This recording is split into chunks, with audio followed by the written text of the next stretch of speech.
Bismillahirrahmanirrahim. Alhamdulillahi Rabbil alamin. Wassalatu wassalamu ala sayyidina Muhammad as-sadiqil wa'dil amin. Allahumma la ilma lana illa ma 'allamtana innaka antal alimul hakim. Allahumma 'allimna ma yanfa'una wanfa'na bima 'allamtana wa zidna 'ilma. Wa arina al-haqqa haqqan warzuqna ittiba'ah. Wa arina al-batila batilan warzuqna ijtinabah. Wa adkhilna bi rahmatika fi ibadika as-salihin. وَجَعَلْنَا مِمَّنْ يَسْتَمِعُونَ الْقَوْلَ فَيَتَّبِعُونَ أَحْسَنَهُ. Amma ba'd. Assalomu alaykum va rahmatullohi va barakatuh. Payg'ambarimiz sollallohu alayhi vasallamning sahobalarini hayotini o'qib o'rganishdagi navbatdagi darsimiz, bugungi darsimiz Zubayr ibn al-Avvom roziyallohu anhu haqida. Zubayr ibn al-Avvom. U kishining to'liq ismlari Az-Zubayr ibn al-Avvom, ibn Huwaylid, ibn al-Asad, ibn Abdul Uzza, ibn Qusay, ibn Kilab al-Qurashi al-Asadi. Abu Abdulloh kunyasi. Zubayr ibn al-Avvom roziyallohu anhu Rasululloh sollallohu alayhi vasallamning havorisi. Tirikligida jannati ekanligini xabarini eshitgan 10 ta sahobaning biri.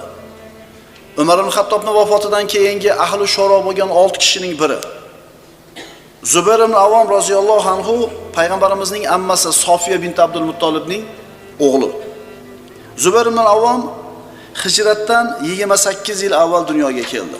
Makka da Abu Bakr Siddiq roziyallohu anhuning qo'lida iymonga kelganida 15 yoki 16 yoshda edi. Yosh yigit edi. U kishi islomni qabul qilar ekan, Makka da avvalgi musulmonlarga yo'liqqan hamma aziyat, mashaqqatlar u kishiga ham yo'liqdi. U kishini ham qiynashdi. Xususan amakilari u kishini iymondan qaytarish uchun boylab qo'yib, oyog'ini tagidan o't yoqib, tutun bilan azob berdi. Lekin bu narsa u kishini iymondan qaytarmadi, iymonida sobit qoldi. U kishi Habashistonga qilingan ikkala hijratda ham qatnashgan. Rasululloh sollallohu alayhi vasallam qatnashgan barcha g'azotlarda u zotning yonida bo'lgan edi. Birodarlar, Alloh azza va jalla bandaga nima bergan bo'lsa, shu narsani Allohning yo'lida sarf qilar ekan, Alloh bergan shu ne'matni zakotini ado qildi. Quvvatli kishi o'zini quvvatini haqni ro'yobga chiqarish uchun sarf qilsa, quvvatini zakotini ado qildi. Hunarli odam o'zini hunarini odamlarga foydali bo'lgan ishga sarflasa, xayri ihsonini qilsa hunaridan, demak hunarning zakotini ado qildi. Hunari uni bo'sadi. Ilmli kishi ilmini agar insonlarga yetkazishlikka, haqni yetkazishlik yo'lida sarflaydigan bo'lsa, ilmi ko'payadi. Ilm o'qiganlar juda yaxshi bilasizlar. Ilm o'qidingiz, o'qisangiz ko'payadi ilmingiz. Agar tek qo'yib qo'ysangiz, ozayib ketadi, unutib ham bo'lasiz. Talib ilm o'zini vaqtini ilmga sarflasa, demak o'zini vaqtini, zakotini ado qildi. Kimga Alloh taolo nima bergan bo'lsa, shuni Allohning yo'lida sarflashlik kerak bo'ladi. Va mimma razaqnahum yunfiqun. Biz ularga rizq qilib bergan narsadan ular infoq ihson qiladilar. Zubayr ibn al-Avvom roziyallohu anhu Allohning yo'lida birinchi bo'lib qilishni yalang'ochlagan kishi edi. Uhud kunida Rasululloh sollallohu alayhi vasallam oldida sobit turgan kishilardan edi. Zubayr ibn al-Avvomning farzandlaridan mashhuri Abdulloh ibn Zubayr. Ya'ni u kishining farzandlaridan Urva ibn Zubayr, Mus'ab ibn Zubayr. Zubayr ibn al-Avvom roziyallohu anhu Abu Bakr Siddiqning qizi Asmoga uylangan edi. Asmo bint Abu Bakrning katta farzandi Abdulloh ibn Zubayr Madinada tug'ilgan birinchi o'g'il bola edi musulmonlar orasida. Sirat darslaridan ma'lum, musulmonlarni Madinaga hijrat qilib kelgan kunlaridan, Rasulullohni hijrat qilib kelgan kunidan boshlab 4 oy o'tdi, musulmonlarning orasida o'g'il farzand tug'ilmay qo'ydi. Tug'ilsa qiz bola tug'iladi, agar o'g'il bola tug'ilsa o'lib qoladi. Shunda yahudiylar gap tarqatishdi. Biz musulmonlarni sehrlab tashladik. Bularda endi o'g'il farzand tug'ilmaydi umuman, bular qirilib yo'qib ketadi. Asmo bint Abu Bakr hijrat qilib kelganida Madinaga homilador edi, keldida o'g'il tug'di. Abdulloh ibn Zubayrni. Sahobalarning quvonchi cheksiz. Abdulloh ibn Zubayrni ko'tarishib demonstratsiya qilishvardi. Allohu akbar deb takbir aytib, Madina ko'chalarini aylantirib, Rasululloh sollallohu alayhi vasallamning oldiga olib kelishdi. Bu kishining mana katta farzandi. Amirul Mo'minin Umar ibn Xattob roziyallohu anhu ko'chada ketib borar ekan, bir to'p o'ynayotgan yosh bolalar xalifani ko'rib, paqqa qarab, tirqirab qochib ketishdi. Faqat bitta bola turar edi. Men necha kirgan endi 10 yashardi, 12 yashardi, Alloh biladi. Yosh bola. Xalifa bu bolani qo'rqib qochmaganligidan hayron bo'lib, "Ey bola, nimaga qochmaysan sen?" dedi. "Ya Amiral Mo'minin" dedi. "Jazoingizdan qo'rqqani men gunohkor emasman, bir xato ish qilganim yo'q. Zulmingizdan qo'rqqani siz zolim emassiz" dedi. "Yo'l bo'lsa keng, o'tib ketaverasiz, ikkamiz ham sig'amiz" dedi. "Kimmi bolasisan?" dedi. "Zubayr ibn al-Avvomning o'g'liman" dedi. Sirat kitoblarida keltirilishicha, mana islomdagi darajasi, Zubayr ibn al-Avvomning islomdagi darajasi, Zubayr roziyallohu anhu 4 yoki 5 bo'lib iymonga kelgan deyiladi. Allohu a'lam. Musulmonlar uchun qiyin bo'lgan, mashaqqatli bo'lgan kunlarda iymon keltirgan bu kishilar. Birodarlar, Rasulullohga butun Quraysh dushman bo'lib turganida, musulmonlarga ahvol juda og'ir bo'lib turgan paytda iymon keltirganlar, albatta bularning qadr-qiymati baland bo'ladi. Chunki payg'ambarimizni jinni desa ham, kohin desa ham, majnun desa ham, shoir desa ham hech kim hech narsa qilmaydi. Bunaqa holatda iymon keltirish faqat haqiqiy quvvat, haqiqiy iymon egallarining ishi, birodarlar. Ammo odamlar keyin iymonga to'da bo'lib kirib kelishdi. Makka fathidan keyin. Makka fathidan keyin islomning quvvatga kirgani zohir bo'ldi. Musulmonlarning qo'liga janglarda katta-katta o'ljalar tushdi. Islomdan manfaat ko'rinib qolgandan keyin iymon keltirganlar bilan islom zaifligida iymon keltirganlarning albatta katta farqi bor o'rtasida. Alloh taolo aytadi: "Astagfirullah. La yastavi minkum man anfaqa min qabli al-fath wa qatal. Ulaika a'zamu darajatan min alladhina anfaqu min ba'du wa qatalu." Qarang, Makka fathidan keyingilar bilan Makka fathidan avvalgi mu'minlarning farqini. Alloh taolo aytadi: "Sizlardan Makka fath bo'lishidan ilgari infoq ihson qilgan va urushgan kishilar Makka fathidan keyin infoq ihson qilgan va urushgan kishilar bilan barobar bo'lmas. Teng bo'lmaydi. Teng bo'lmaydi. Ulardan keyin infoq ihson qilgan va urushgan kishilardan ulug'roq martabadadirlar. Avvalgilarning martabasi ulug' bo'ladi." Demak, haqiqiy qahramonlik, haqiqiy fidoilik haq zaif bo'lib turgan paytda unga ko'mak ko'rsatishda ko'rinadi. Birodarlar, Alloh taolo payg'ambarlarini hammasini podshoh, hammasini bir sultonlarga aylantirib qo'yishi mumkin edi. Agar payg'ambarlar podshoh bo'lib turib odamlarni haqqa chaqirganda odamlar itoat qilardi hammasi. Lekin hammasi qalbi haqqa moyil bo'lib, payg'ambarning haq ekanligiga qalbi taskin toptirib ergashmas edi, qo'rqqanidan ergashar edi. Ammo Alloh taolo payg'ambarlarni zaif, nochor bo'lib turib da'vat qilishini xohladi. Toki iymon keltirganlar haq ekanligini ko'rib, qalbi bilan taskin topib iymon keltirsin. To'g'rida, da'vatchining qo'lida, domlaning qo'lida, haqqa chaqirayotgan kishining qo'lida hech qanday narsa yo'q. Puli yo'q, mansabi yo'q, seni bir o'tkazib qo'yadigan, faqat haq u bilan. Senga dunyo tomonidan hech qanday foyda keltira olmaydigan holatda ham iymon keltirib amalda bo'ldingmi? Albatta seni qadriy manzilating boshqalardan farqli bo'ladi. U zotning mavqiflaridan namunalar. Alloh yo'lida birinchi bo'lib qilichni yalang'ochlagan Zubayr ibn al-Avvom edi, deydi Sayyid ibn Musayyab. Kunlarning birida Makka da ekan, Muhammad o'ldirildi degan ovozni eshitdi. Uyda edi, shunday qilichini sug'urdi qinidan ko'chaga yurib chiqdi. Rasululloh ro'parasidan kelib qoldilarda: "Ey Zubayr, qayoqqa ketyapsiz? Nima bo'ldi sizga?" Zubayr ibn al-Avvom: "Sizni o'ldirildi deb eshitdim" dedi. "Ha, nima qilmoqchi edingiz?" "Vallohi Makka ahliga qarshi mana shu qilishim bilan qarshi turmoqchi bo'lgan edim" dedi. Bitta o'zi. Albatta bu holat payg'ambarimizga bo'lgan muhabbatiga dalolat qiladi, birodarlar. Zubayr ibn al-Avvom roziyallohu anhu o'zini bir hovlisini 6000 ga sotdi. Aytishdiki, arzon sotib qo'ydingiz, kuydingiz deyishdi. Arzon sotib qo'ydingiz. Oldandingiz. Vallohi oldanmadim dedi. Hali ko'rasizlar, oldanganim yo'q. Sizlar guvoh bo'linglar, mana shu 6000 Alloh yo'lida infoq dedi. Nech pulga oldab qo'yishgan bo'lsa, qiyomatga o'tib ketdi. Ikkita odam bir pul ustida talashib qolishdi. Falonchasi meniki, falonchasi seniki dedi. Ikkinchisi yo'q, falonchasi meniki, falonchasi seniki dedi. Ikkalasi ham bir ikkinchisiga xo'p deb qo'ymayapti. Qanday hal bo'ldi bu mushkula? Mushkula shunday hal bo'ldiki, pulda hammasi Alloh yo'lida infoq qilinadigan bo'ldi. Shunda kimi haqqi qancha bo'lsa, qiyomatga shuncha o'tdi. Shunaqa yechim ham bor ekan, qarang. Talashib qoldingiz, Allohga o'tkazib yubordingiz. Alloh oldiga borganda haqiqiy hisob bo'ladimi? Hech kimning haqqi hech kimga o'tib ketmaydimi? Ali ibn Zayddan menga Zubayr ibn al-Avvomni ko'rgan kishi aytib berdi. Zubayrning ko'kragida nayzaning uchi, kamonning o'q izlaridan qolgan jarohatlar xuddi odamning ko'zidek irg'ib oldiga chiqib turar edi. Jarohatning ko'pligidan. Allohning yo'lidagi g'azotlarda qatnashgan mana shu sahobalarning jasadlari, undagi jarohat izlari qiyomat kunida ularning foydasiga birodarlar guvohlik beradi. Endi jasadida ma'siyatdan, fisq fujurdan iz qolgan kishilarni bu asarlari, izlari qanday guvohlik berar ekan? Albatta bu ikki toifaning farqi bor. Endi bizning jasadlarimiz nimaga guvohlik beradi qiyomat kunida? Alloh yo'lida biror joyimiz shilinganmi? Alloh uchun biror bir obdada qolganmizmi? Yo bir abetsiz qolib ketganmizmi? Zubayr ibn al-Avvom aytar edi. Sizlardan qaysi biringiz solih amallardan bo'lgan hosilni o'ziga tayyorlay olish qo'lidan kelsa, bas shunday qilsin. Siz bilan bizni Allohning huzuridagi martabamiz,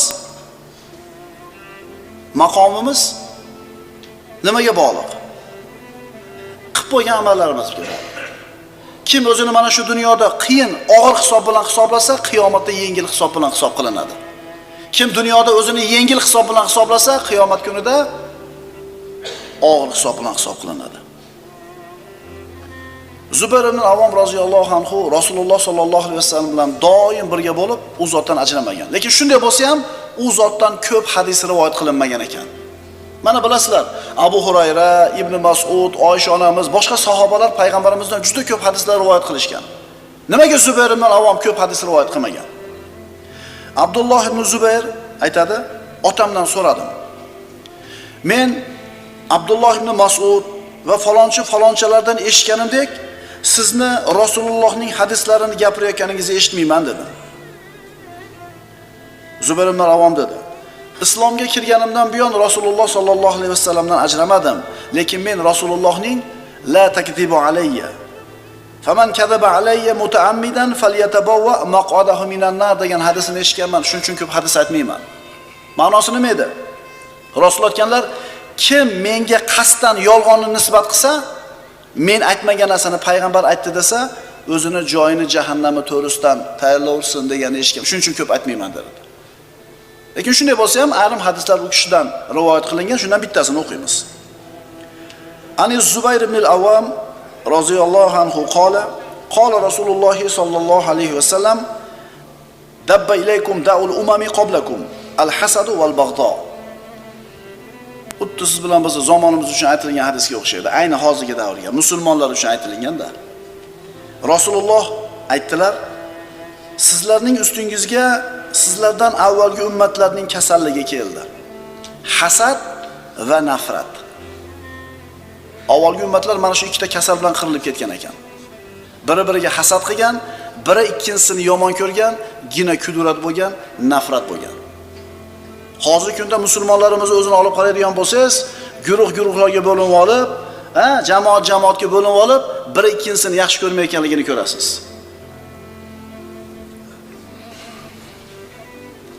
Zubayr ibn al-Avvomning o'g'liga qilgan nasihati. Jamal kunida Zubayr ibn al-Avvom o'zini o'g'liga vasiyat qilib aytdi: "O'g'lim, agar bir narsadan ojizlik qilsang, Mavloyimdan so'ra, hojamdan so'ra." Abdulloh roziyallohu anhu: "Vallohi nimani nazarda tutayotganingizni tushunmadim" dedi. "Mavloyingiz kim?" "Alloh" dedi. Kishi iymoni kuchaygan sari Alloh bilan bo'lgan aloqasi birodarlar mustahkamlanib boradi. To'g'ridan to'g'ri o'zidan so'raydigan bo'lib qoladi. Lekin odamlarning ko'pi tanish bilishiga suyanadi, sabablarga suyanadi. Buday chachib qo'ydim, dorini vaqtida berdim, suv qildim, bir yil zo'r bo'ladi hosil deydi. Sababiga suyanadi. Lekin haqiqiy iymoni quvvatli bo'lgan mu'min Allohga suyanadi. Shuning uchun Zakariya alayhisalomchi Robbisidan duo qilib so'rar ekan, labini ham qimillatib qo'ymagan ekan. Iznada robbahu nidaan xafiyya. Eslang, Parvardigoriga xufiyona duo iltijo qilgan edi. Payg'ambarimiz sollallohu alayhi vasallam aytganlar: "Liyas'al ahadukum robbahu hajatahu kullaha, hatta yas'ala shis'a na'lihi idza inqata'a." Sizlardan biringiz o'zining hojatini Robbisidan so'rasin, hatto oyoq kiyimini ip uzilib ketgan bo'lsa ham. Hatto mana shu narsa bo'lsa ham kichkina dema. Allohdan kattaroq narsa so'ra, patinkani o'zing ham olaversan ipini dema.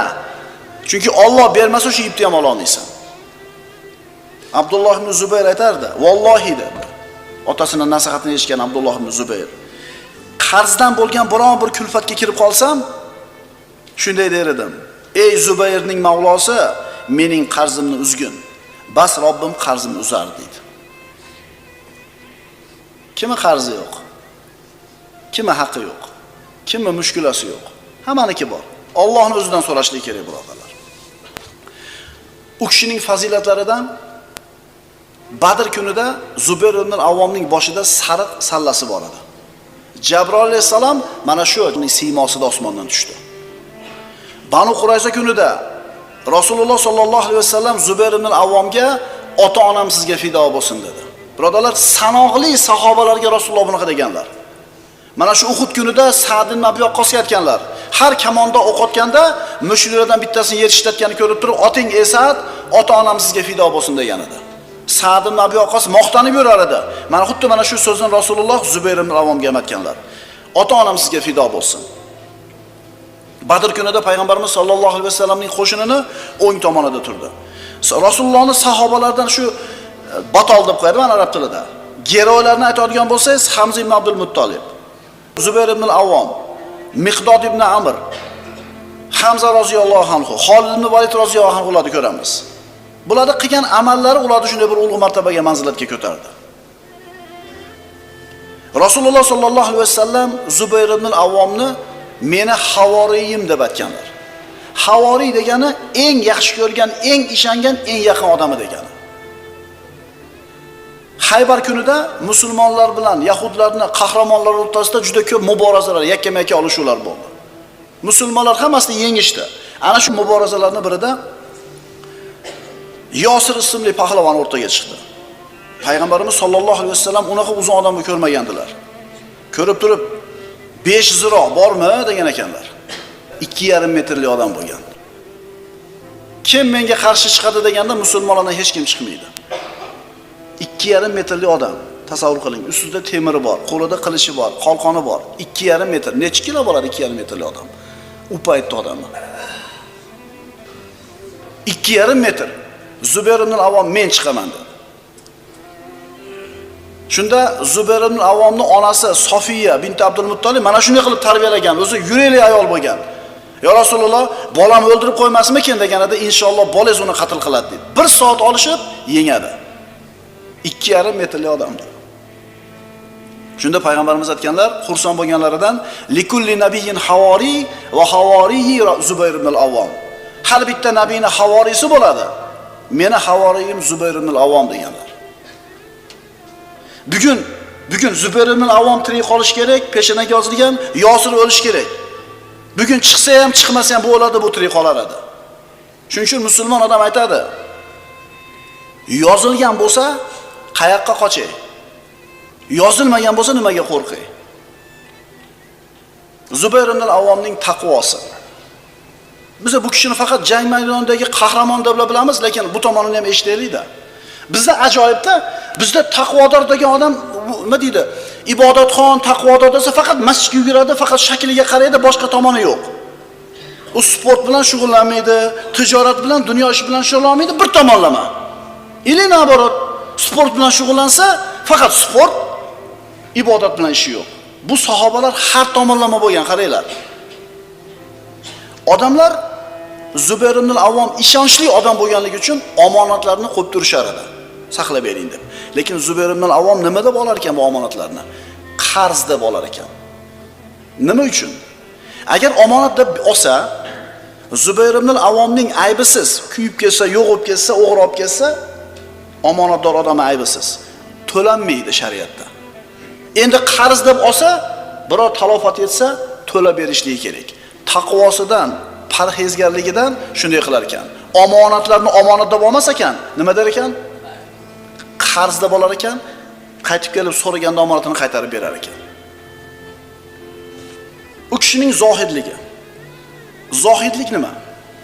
Dunyoni qalbingizda emas, qo'lingizda bo'lishligi. Zohidlik, dunyo matohi qalbingizda emas, qo'lingizda bo'lishligi. Agar kishini dunyosi qalbiga joylashib qoladigan bo'lsa, bu dunyosi kishini Allohdan to'sib qo'yadi.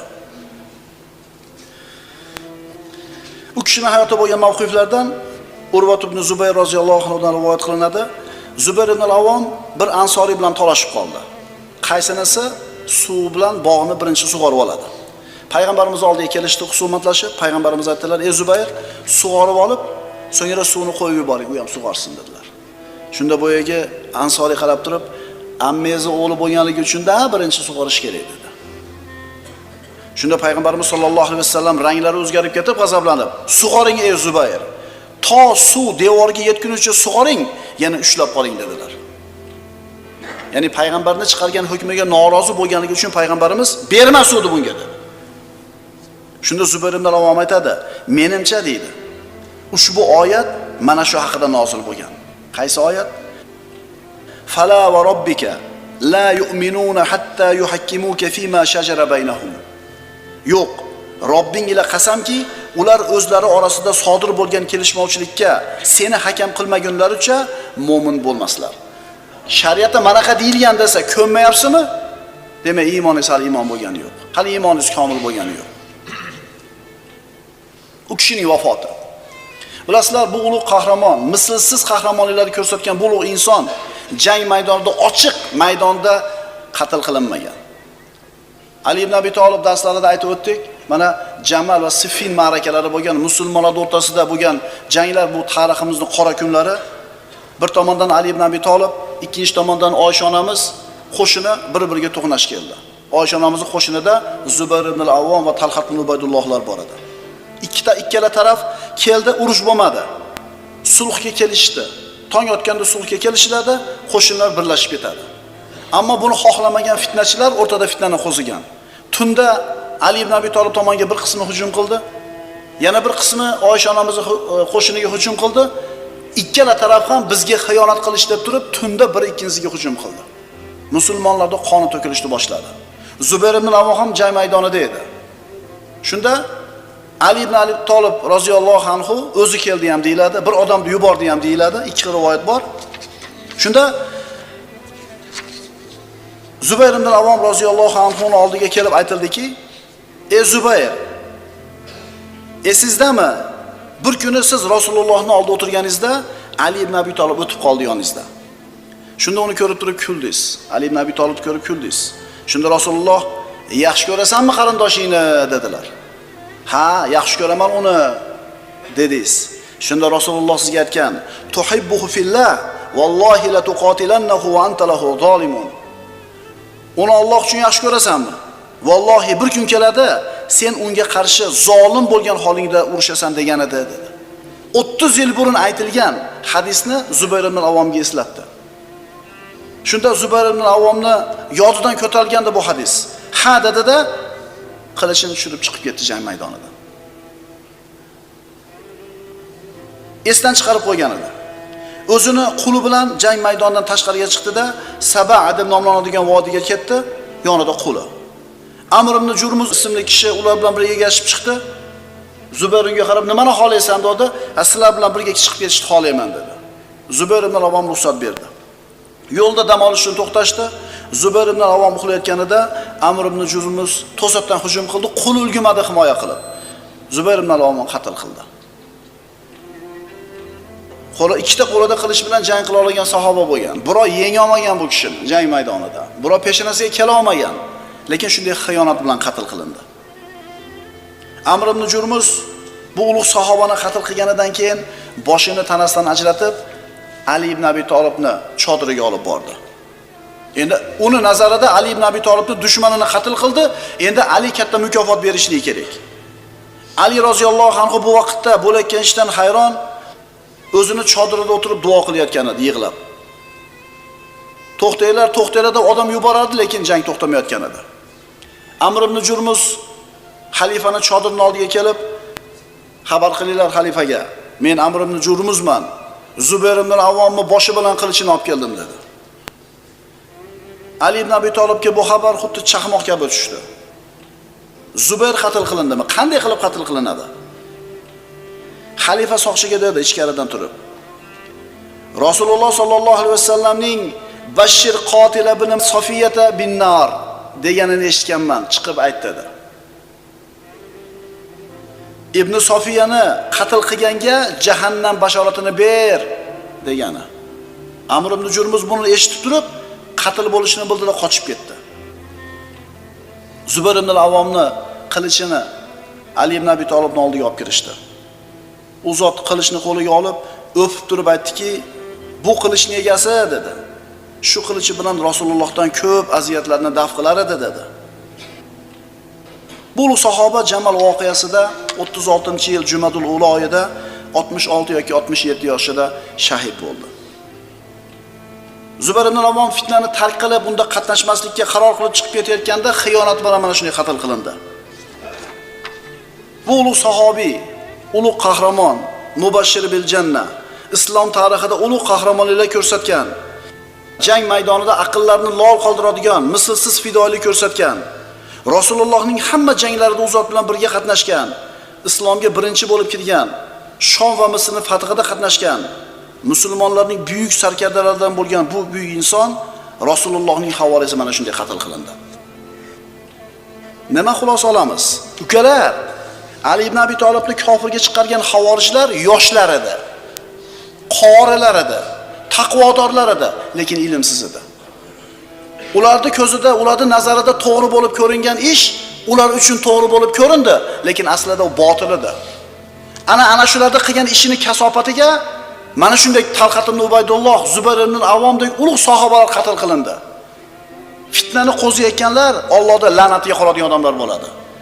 Al-fitnatu na'imatun la'anallohu man ayqadaha deganlar Rasululloh. Fitna o'zi uxlaydigan narsalarda tabiatida kimdir uyg'otadi. Ana shu fitnani uyg'otayotganga Allohning la'nati bo'lsin deydi. Birodarlar, Alloh azza va jalla bu ulug' sahobalarning hayotini o'qib o'rganib, ibrat olishida hammamizga